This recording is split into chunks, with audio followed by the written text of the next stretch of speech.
Hey, what's up again, everybody? It's Robert184, 2Rs, 2Bs. Good to see you again. Today, I'm taking another look at a Lego Ninjago set from 2022. Today, it's Lloyd's Legendary Dragon. This is set number 71766 and 747 pieces, $70 US. 2022 is off to a great start with the 4 original Ninjas, with 4 separate vehicles combining to make the Ninja Ultra Combo Mech, and you can check out that review. But if you want to get all 6, well, this is a quick, easy way to do it as we get Lloyd's Legendary Dragon. And anybody thinking Dragon Zord to go along with the original American Megazord? Top of the box is where you can confirm the ninjas, so you can see Lloyd there and Nia. I'm already ecstatic with the 2022 ninja outfits. Those secondary colors are great. Lloyd is going to get a regular head covering and his island headband. Nia, her headband is still hard to get her hands on, so I wish they had thrown in both. But one thing I'm pleased about is for the bad guys, you can see Python Dynamite, Napoleon here, Viper Flyer. So even though snakes may be repetitive when you think about things over the last decade, at least they're trying to differentiate them here. You've got different legs, similar heads, similar chests, but at least they're going to have different armaments if you're looking for some grunts for the 6 ninjas plus 1 sensei to take on. Simplicity is the name of the game for Lego's box designs here. As you can see the back, all the focus being on the model itself. You can see Lloyd and his legendary dragon chasing off a couple of baddie snakes.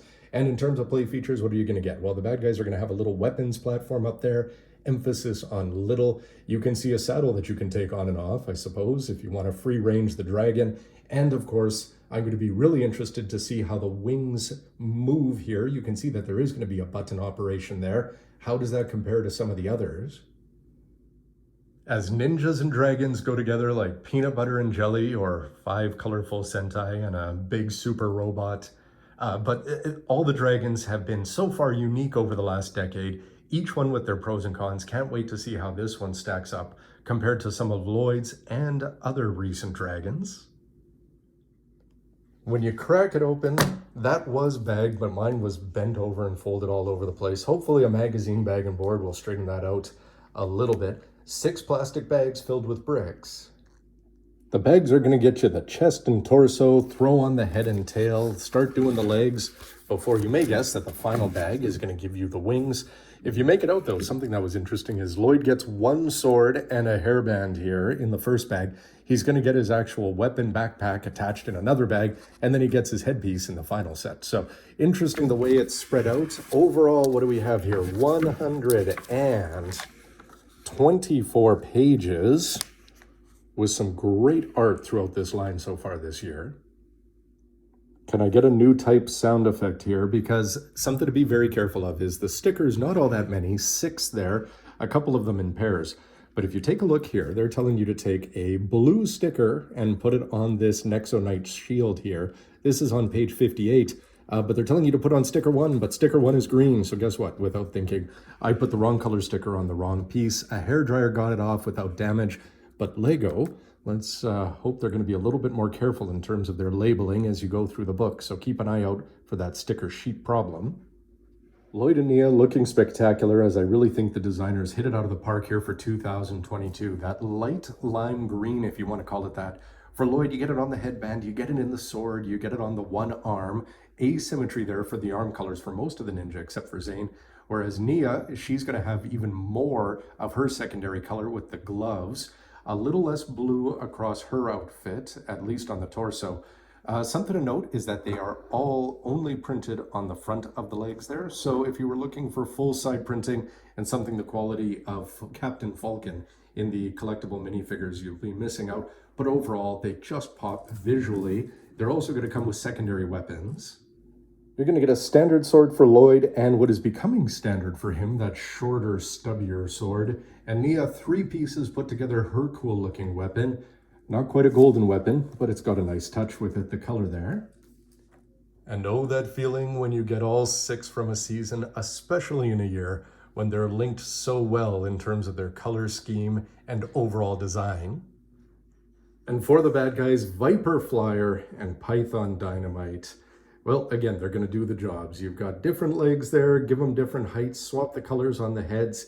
It's only going to be repetitive if you really get an army of them, but already with 4, over the 2 sets, I still feel like they've done enough to differentiate them between height and armament. But great minifigures aside, it's time for the main course, as here you can see Lloyd's legendary, beefy, bulky, chunky dragon. I think this one is just spectacular, and that's not taking away anything from some of the past Ninjago dragons. You've had thin ones, you've had 4+ ones, you've got small ones, but this one is just going to come across as being one of the bigger, beefier, cooler ones that I think we've ever seen, with some surprising colors mixed in, I've got to say. Having put together the water dragon, you might see it there in the background. I didn't expect to see that blue there as a secondary color, but that goes great with the dark blue that makes up most, I mean, call green the primary, then you've got the dark blue, but if you're going to throw in a tertiary, why not? That's a pretty cool light blue. Didn't expect it, didn't see it in the promo pictures, but when you put it all together, especially the torso first, it's definitely going to stand out.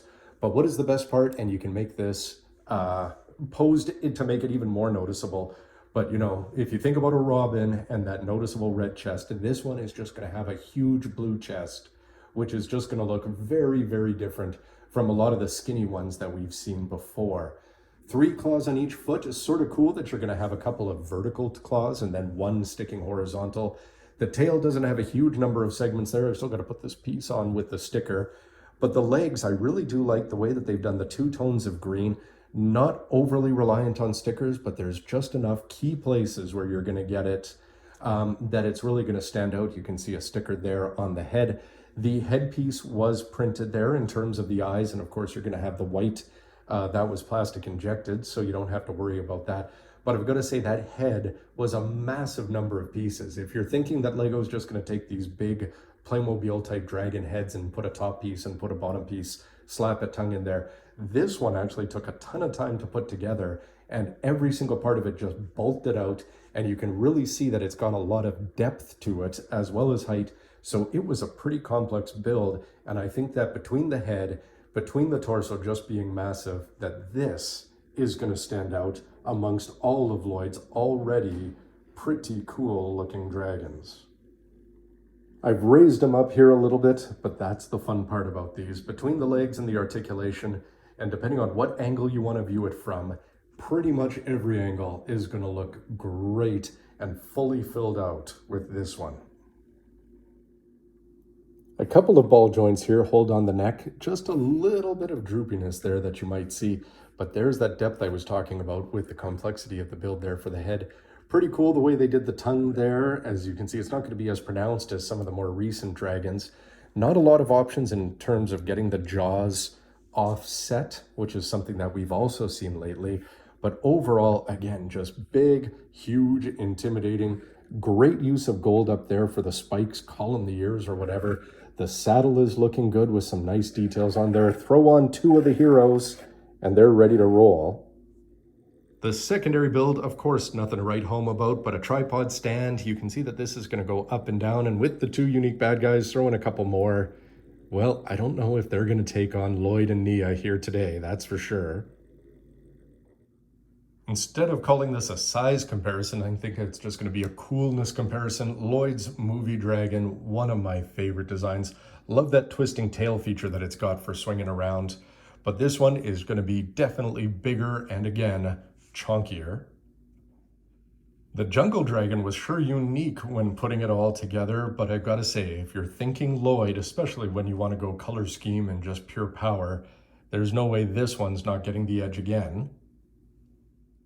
Nia's Water Dragon was a spectacular build. Definitely it's going to take the win in terms of length, but you've got that sea snake kind of feeling going there compared to the much more traditional big ride over there. And it's finally only going to be beaten by the Legacy Ultra Dragon with the 4 heads, just the way the design is. You're going to have the wings be more prominent in their natural display position there.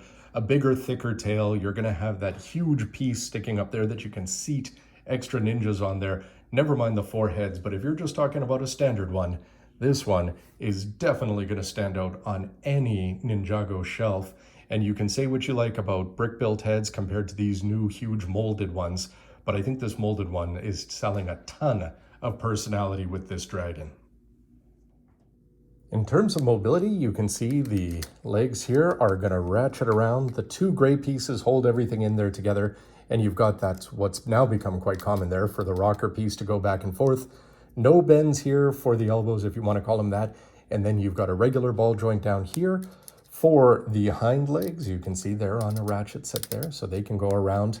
You're not going to get the huge ability to change the dragon's height with the two sets of legs, but then again, pretty much every pose, every angle that you work with him at is still going to be looking pretty good. Outside of that droopy head, you do have the two ball joints, but so far no complaints, with a couple of thin parts there for articulating the tail. And though it's a little awkward on camera, there's your flying gimmick. It was actually pretty cool when you put it together. You might have some hesitation, so watch your spacing there with the Technic pins, etc., when you're putting this whole thing together. But as you go back and forth, you get the wings. They're not angled up very much, but it's still pretty cool. Can you do it as you're whooshing around the air? A little bit. You might be breaking a leg off. Not the best gimmick. I'd still give that to the Ultra Dragon, but I still think this one is pretty rock solid. Although another honorable mention to Nia's Water Dragon.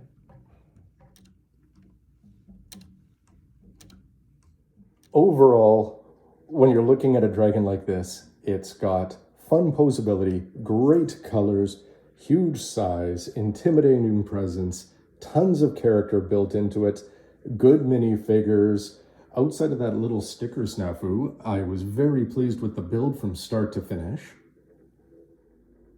And in the context of the 2022 sets, I already feel like the team's complete. Not only do you get the 6 ninjas this way, you get the 4 originals, but you get Lloyd and Nia to go here together. Very much Tommy Oliver, Dragonzord style. I feel Nia a little bit left out this year, but who can forget last year? And there's tons of stuff that you can use for her. And so there's my team ready to go. The ninja outfits look spectacular. The year's been fun.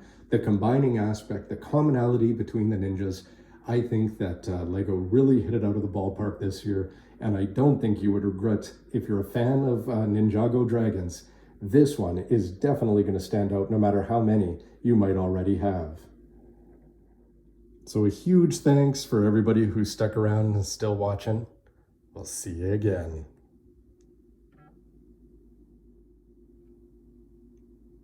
And to try to take out this guy, snakes aren't going to cut it.